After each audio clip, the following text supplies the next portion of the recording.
क्यों 90% लोग जब हिचकी आती है तो रुककर सोचते हैं यार ये क्यों हो रहा है। तो दोस्तों बता दूं, हिचकी की वजह है डायफ्राम। डायफ्राम क्या होता है? ये एक मसल है जो हमारे फेफड़ों के नीचे होती है और सांस लेने में हमारी मदद करती है। जब ये मसल अचानक से सिकुड़ जाती है तो हमारी वोकल कॉर्ड्स बंद हो जाती हैं और हिक की आवाज आती है।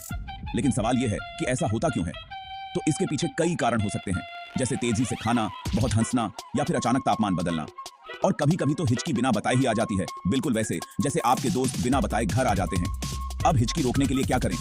सांस रोकने की कोशिश करें या फिर उल्टा पानी पीने की।